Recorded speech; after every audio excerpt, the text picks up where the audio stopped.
शरीरामध्ये बॅक्टेरिया असतात, good bacteria. आता आतड्यामध्ये गुड बॅक्टेरिया आणि बॅड बॅक्टेरिया दोन्ही पण असतात. पण जेव्हा हे इम्बॅलन्स होते त्याला म्हणतोय आपण डिसबायोसिस. म्हणजे ज्यावेळेला गुड बॅक्टेरियाचं प्रमाण हे बॅड बॅक्टेरियाच्या प्रमाणापेक्षा वाढतंय कितीतरी पटीने, त्यावेळेला आपल्याला आतड्यांची जी आतली लायनिंग मी तुम्हाला सांगितलं त्याला सूज येते आणि त्यामुळे हे आतलं लायनिंग खराब व्हायला लागतं आणि त्याच्यामुळे आपण लिकी गटची तेव्हा सुरुवात होते. नंतरचा आहे आपला पोअर डाएट. पण डाएट मध्ये खूप सारे शुगरचं प्रमाण खूप असते. नंतर न पचणारं लो ग्रेडचं प्रोटीन आपल्या आहारात सतत घेत असतो आपण. म्हणजे ज्या डाळी वगैरे आहेत त्याच्यात जरी प्रोटीन असलं तरी ते लो ग्रेड प्रोटीन आहे, सी ग्रेड प्रोटीन. त्याच्यामुळे ते आपल्या आहारात जास्त प्रमाणात झालं. फॅटचं प्रमाण, ट्रान्स फॅट म्हणजे जे तळलेले पदार्थ आहेत, जंक फूड आहेत, बाहेरचे आपण जे पदार्थ खातो त्याच्यामुळे सुद्धा आपलं गट हे खराब होत असते. आपलं हेल्दी गट राहत नाही. नंतर आहे आपला प्रोलॉंग स्ट्रेस, म्हणजे खूप काळापासून असणारा स्ट्रेस, अँझायटी, डिप्रेशन ह्यामुळे सुद्धा आपला गट डॅमेज होत असते. आता तुम्ही म्हणाल हे कसं, इंटेस्टाईनचा आणि ब्रेनचा काय संबंध आहे? तर आहे. आपलं इंटेस्टाईन हे आपलं दुसरं ब्रेन आहे. आता 100% न्यूरॉन जर आपल्या ब्रेन मध्ये असतील तर 80% न्यूरॉन सेल्स किंवा इम्युन सेल्स हे आपल्या आतड्यांमध्ये असतात. आता बघा, आपल्याला जेव्हा भूक लागते त्यावेळेला काय होते, त्याचा सिग्नल आपल्याला ब्रेनला अगोदर जातो आणि मग ब्रेन आपल्या आमाशयाला ऑर्डर देते आणि मग गॅस्ट्रिक ज्युसेस स्त्रवत असतात. आता बघा, आपलं काहीतरी बिनसलं, आपला मूड ऑफ झाला, राग आला, आपण काहीतरी स्ट्रेस मध्ये असलो तर आपल्याला भूक लागत नाही. म्हणूनच सांगते की ज्या वेळेला स्ट्रेस आहे तो त्या स्ट्रेसचा डायरेक्ट परिणाम आपल्या गटवर होत असतो. आपण म्हणतो ना, अधिक चिंता ही शरीराला चितेप्रमाणे जाळते. ते इथेच आपल्याला उपयोगी पडते की जितकी आपला चिंता आपण जास्त करू, जितका आपला स्ट्रेस जास्त असेल, त्या स्ट्रेसमुळे आपला जो कॉर्टिसोल हार्मोन आहे त्याचं जास्त प्रमाणात स्त्रवण होते. 80% जे सिरोटोनिन आहे, गुड हार्मोन, हॅपी हार्मोन आहे, हे आपलं आतड्यातच तयार होत असते आणि ते सिक्रेट व्हायचं कमी होते. आणि हे आतड्यांचं काम कमी झाल्यामुळे सिरोटोनिन कमी होणार आणि स्ट्रेस हार्मोन जे कॉर्टिसोल आहे ते वाढायला लागणार आणि त्याच्यामुळे त्याचा डायरेक्ट इम्पॅक्ट आपल्या हेल्थवर होत असतो. नंतर एक कारण आहे की टॉक्सिक ओव्हरडोस. तर टॉक्सिक ओव्हरडोस म्हणजे काय, तर आपण आपल्या आहारामध्ये, तुम्हाला आश्चर्य वाटेल, आपण आता आपल्या आहारामध्ये जे काही खातोय त्याच्यात 8,000 प्लस केमिकल्स हे आपल्या आहारातून आपण खात असतो.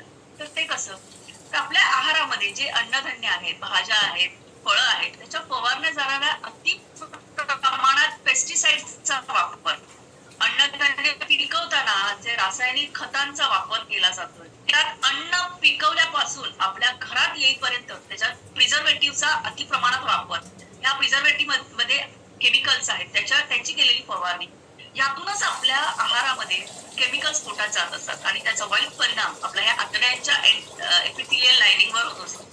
आणि मग विनाकारण आपण बऱ्याचदा अँटीबायोटिक्स घेतो. आता टॉक्सिक ओव्हरडोस मध्ये अँटीबायोटिक्स घेणं हे खूप महत्वाचं आहे.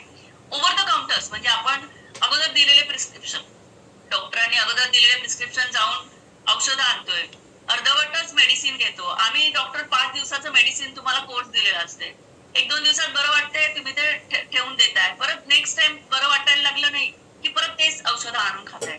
तर ह्या मेडिकल मधून आणल्या जाणाऱ्या औषधांमुळे सुद्धा आपल्या गट मधल्या ज्या बॅड बॅक्टेरियांना ते मारतायत. अँटीबायोटिकचं काम काय, बॅड बॅक्टेरियांना मारणं, पण ते गुड बॅक्टेरियांना सुद्धा मारलं जाते.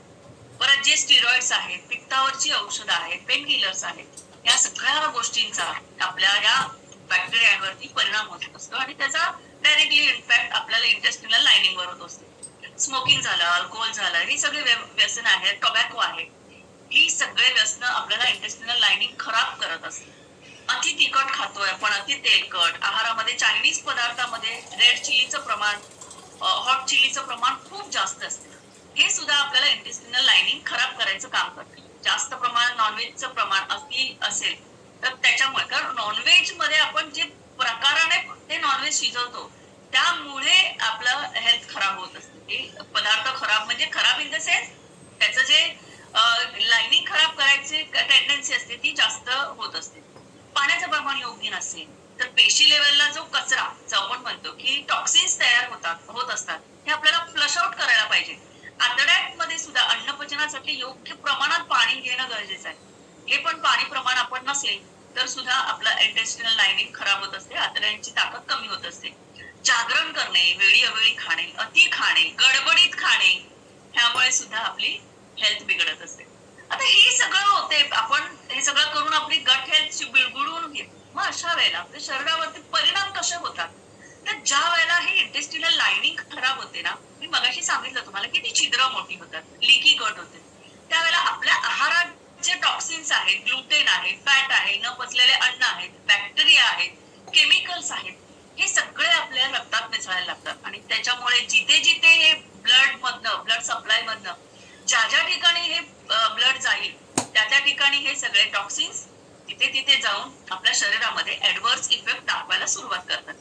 आता पचन संदर्भातले काही लक्षणं सुरुवातीला दिसतात की पोट गच्च होणे, अपचन, पोटात गॅस होणे, डेकर, ज्याला आपण इरिटेबल बॉवेल सिंड्रोम म्हणतो, ज्याच्यात कधी डायरिया होते, कधी हार्ट स्टूल होते, असं मळमळ, भूक न लागणे, ह्या सगळ्या गोष्टी आपल्याला पचन संस्थेच्या संदर्भात. नंतर ॲलर्जिक रिएक्शन, म्हणजे आता स्किन आणि नख. माझा जो रिझल्ट आहे तो फंगल इन्फेक्शनचा रिझल्ट आहे, तुम्हाला माहित असेलच. 8 वर्षाचा इन्फेक्शन, फंगल इन्फेक्शन माझं 20-21 दिवसात गेलं.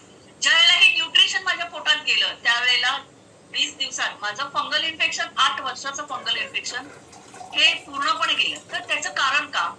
तर हे जे न्यूट्रिशन आहे ते आपल्याला ज्या आतड्यांमधून जे स्किन आणि केस, नख हे जे खराब झालेले असतात टॉक्सिन्समुळे, त्या रिएक्शन्समुळे, तर हे आपलं जे न्यूट्रिशन आहे ज्यावेळेला आपण ते खायला सुरुवात करतो त्यावेळेला ते नख आणि केस हे सुद्धा चांगल्या त्याचा रिझल्ट यायला लागतो. जसा पिंपल्स आहे, डार्क सर्कल आहे, स्किनचा ग्लो जाणं, त्वचेवर सुरकुत्या पडणं, प्रॉपर केसांना न्यूट्रिशन न मिळाल्याने केस गळणं, गाली पांढरवणं, हे माझ्या बाबतीत सुद्धा झालं. केस पण माझे खूप गळत होते, पण न्यूट्रिशन ते पण कमी आलं. नंतर जे पीसीओडी, पीसीओएस सारखी लक्षण आहेत जे आपल्याला तरुणपणामध्ये दिसतात, तर हार्मोनच्या इम्बॅलन्समुळे आपण म्हणतो की ह्या तक्रारी होतात. पण ज्या वेळेला गट मधून, तर हे जे प्रोटीन आहे, जे नॅचरल प्रोटीन आहे, हे नॅचरल प्रोटीन त्याच्यामुळेच हार्मोन तयार होत असतात. पण जर गट खराब असेल तर जे प्रोटीन आहे ते ऍब्झॉर्ब केलं जात नाही आणि त्यामुळे इम्बॅलन्स होऊन पुढे तुम्हाला पीसीओडी, पीसीओएस सारखे आजार होतात. जे ऑटोइम्युन डिसीजेस आहेत जसे संधिवात आहे, आमवात आहे, हे सुद्धा रक्तातलं युरिया, क्रिएट, युरिक ऍसिड, हे सगळे टॉक्सिन्स रक्तात मिसळल्यामुळे, ट्रायग्लिसरीन, कोलेस्ट्रॉल, हे सगळ्या गोष्टी रक्तात मिसळल्यामुळे ह्या सगळ्या गोष्टी आपल्याला होत असतात. मसल पॉवर कमी होते. आता मगाशी सुषमा बंजारी ताईंनी सांगितलं की कॅल्शियम लेवल त्यांचं कमी होत होतं. तर का? तर ज्या वेळेला आपलं गट हेल्थ चांगलं नसेल तर तुम्ही कितीही टॅबलेट खावा कॅल्शियमची, ती ऍब्झॉर्ब होत नाही. म्हणून सतत जर आपण हे जे आपलं जर गट हेल्थ खराब असेल तर कुठलंही न्यूट्रिशन आपल्याला ऍब्झॉर्ब केलं जात नाही. आपलं गट हेल्थ सुधारणं खूप खूप गरजेचं आहे. आणि त्यामुळे जर त्याच्यावेळेला कॅल्शियम वगैरे ऍब्झॉर्ब होत नाही, मग हे अंगदुखी, अशक्तपणा, सांधेदुखी हे होतच राहतं. मेंटल हेल्थचे जे प्रॉब्लेम आहेत, जसं काही डिप्रेशन आहे, एन्झायटी आहे, या सगळ्या मानसिक लक्षणं सुद्धा दिसून येतात. गट आणि ब्रेन हे इंटरॅक्ट होत असतात एकमेकांशी. त्यामुळे ज्यावेळेला गट हेल्थ बिघडतं त्यावेळेला ब्रेन हेल्थ पण बिघडतं. त्यामध्ये तेच तुम्हाला मी मगाशी सांगितलं की ज्यावेळेला आपलं गट, जेव्हा आपला ब्रेन चांगलं असतं त्यावेळेला गट खराब चांगलं असते आणि ज्यावेळेला आपलं गट खराब होते त्यावेळेला आपलं ब्रेनच्या संदर्भातले म्हणजे जे अँझायटी वगैरे आहे, डिप्रेशन, चिडचिड, मानसिक जे आजार आहेत ते आपल्याला डोकं वर काढायला लागतात. असंच या तक्रारी म्हणजेच काय की जवळजवळ 80 ते 90% आजार हे आपलं गट हेल्थ खराब झाल्यामुळेच होत असतात. त्याच्यामुळे आपली पचन संस्था चांगली असणं ही खूप गरजेचं आहे. आता हे गट हेल्थची काळजी कशी घ्यायची ह्या, आता पचन संस्थेचं कार्यक्षमता का बिघडते तर मी सांगितलं की हे या सगळ्या गोष्टी आहेत त्याच्यामुळे बिघडते. तर करायचं काय आहे, ज्याच्यामुळे बिघडते ते अवॉइड करायचं आणि त्याच्यामुळे पचन संस्था चांगली राहते त्या गोष्टी आपण करायचे.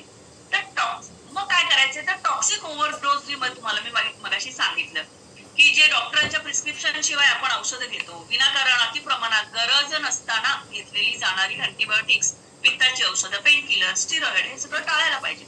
स्मोकिंग आहे, अल्कोहोल आहे, टोबॅको च्युइंग, ही सगळी व्यसनं आहेत, ही सगळ्या इंटेस्टिनलची हेल्थ खराब करते. त्या गोष्टी टाळा. अति तिखट, तेलकट, रेड चिलीचं प्रमाण असलेला चायनीज पदार्थ, नंतर बाहेरचे जंक फूड, ह्या सगळ्या गोष्टी टाळल्या पाहिजे. घाईघाईने जेवणं, अवेळी जेवणं, जेवणाच्या वेळा न पाळणं, टीव्ही टीव्ही मोबाईल बघत बघत जेवणं, ह्या सगळ्या गोष्टीमुळे आपण काय खातोय हे आपल्याला कळत नाही आणि त्याच्यामुळे आपलं हेल्थ खराब होत असते. साखरेचं प्रमाण कमी करा, त्याच्यामुळे काय गट लाइनिंग खराब होते. पूर्वी बघा आपल्या सणासुदीलाच आपण गोडधोड करत होतो, पण आता रोजच आपल्या आहारामध्ये गोडाचं प्रमाण आहे. चॉकलेट आहे, बिस्किट्स यासारखे पदार्थ आपल्याला जवळजवळ रोजच लागतात. बेकरी प्रोडक्ट्स शिवाय आपला सकाळचा नाश्ता आपलं इमॅजिनच करत नव्हतं. म्हणजे आम्ही अगोदर करत नव्हतो की खरोखरच की चहा कॉफी मध्ये बुडवून बेकरीतलं काहीतरी पाहिजे तरच आपण चहा पिल्यासारखं आपल्याला वाटायचं. पण हे साखर, मैदा, त्यात वापरलं जाणार फॅट, तेल, डालडा ह्या सगळ्या गोष्टी आपल्याला आतड्यांचं जे इनर लाइनिंग आहे, हेल्थ आहे, हे खराब करायचं काम करतात. बॅड बॅक्टेरिया शरीरातलं वाढवते, ते बाहेरचे प्रोडक्ट्स आहेत ते. परत जंक फूड आहे, फास्ट फूड आहे, त्याच्यामुळे शरीरातलं फॅटचं प्रमाण वाढतंय, इम्युनिटी कमी होते. आता काय काय गोष्टी करायच्या आहेत आपल्याला ते थोडक्यात सांग.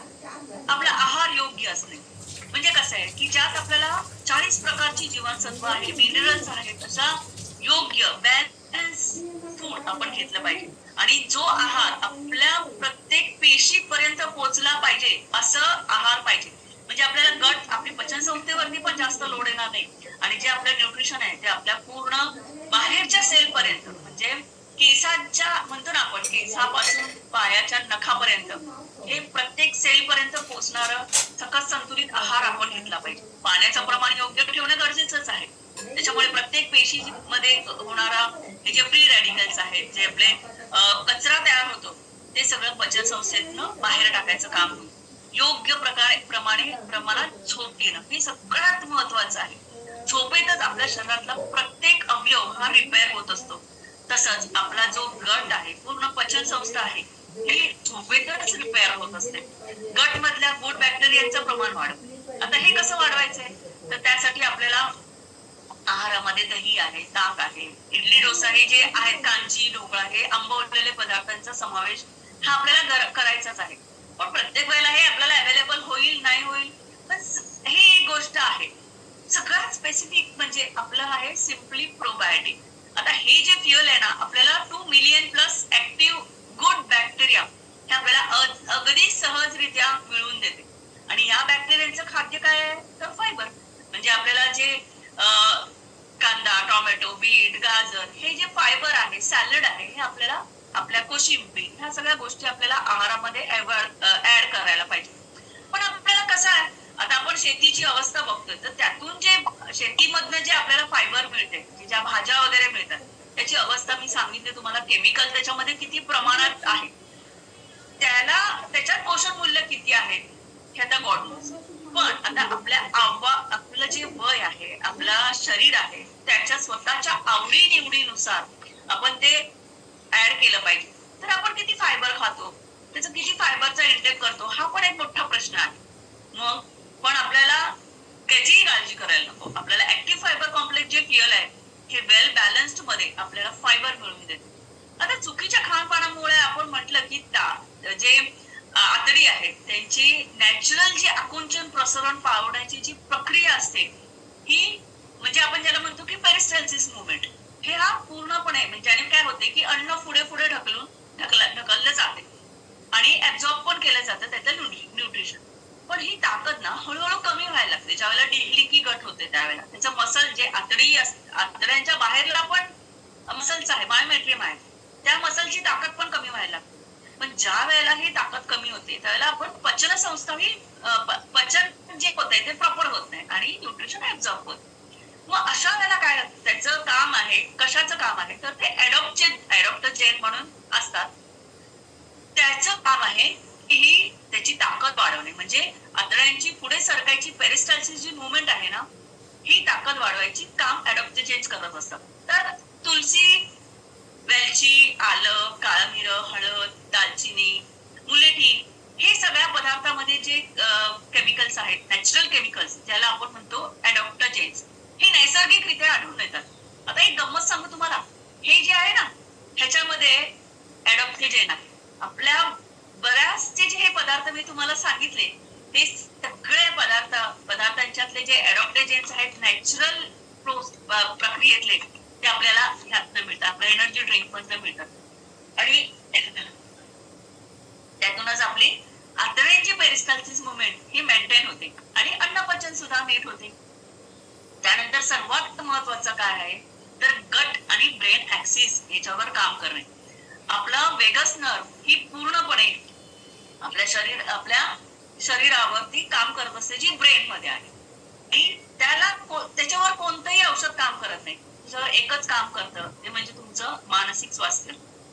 म्हणजे जी वेगस नर्व आहे ती वेगस नर्व तुमचं ब्रेन आणि गट हेल्थ हे कोऑर्डिनेट करायचं काम करते. तुमचं मानसिक स्वास्थ्य हे आपल्याला ब्रेन मधल्या ज्या मी तुम्हाला सांगितलं की 100% न्यूरॉन हे ब्रेन मध्ये आहेत आणि 80% न्यूरॉन हे गट मध्ये आहेत. तर मानसिक अस्वास्थ्य हे कोणत्याही प्रकारचा राग, लोभ, द्वेष, मत्सर म्हणा, घृणा म्हणा, दुःख, काळजी ह्या सगळ्या भावना आहेत ना त्या पचन संस्थेतल्या न्यूरॉनना इफेक्ट करतात आणि 80% जे सिरोटोनिन नावाचं हॅपी हार्मोन आहे ते डिस्टर्ब होते आणि त्यातूनच आपलं मानसिक स्वास्थ्य डिस्टर्ब व्हायला लागते. मग आपलं मानसिक स्वास्थ्य टिकून राहण्यासाठी आपल्याला ह्या वेगस नर्ववर काम करणं गरजेचं आहे. आणि या मानसिक स्वास्थ्यासाठी वरदान आहे आपली शतायुषी फॅमिली ज्याच्यामध्ये योगा आहे, प्राणायाम आहे, योग निद्रा आहे. यासारख्या वर्गातून आपलं मानसिक आरोग्य सुद्धा उत्तम आणि स्थिर राखण्याचं काम केलं जातं. तर मला हे सांगायचं एवढंच की शतायुषी फॅमिली हे आपलं शारीरिक नाही तर मानसिक आरोग्य सुद्धा प्रॉपर ठेवण्याचं, हेल्दी ठेवण्याचं काम करत असते. आपले योगाचे वर्ग आहेत, प्राणायामचे वर्ग आहेत, मानसिक स्वास्थ्य ठीक ठेवते आणि आपले वर्कआउट बॅचेस आहेत हे आपलं शारीरिक स्वास्थ्य ठेवण्याचं काम करते आणि आपले जे सकस संतुलित आहार आहे तो सुद्धा आपलं शारीरिक स्वास्थ्य स्वस्थ ठेवण्याचं काम करत असते. म्हणूनच मी म्हणते की eat healthy and be healthy, be happy and energetic. Thank you.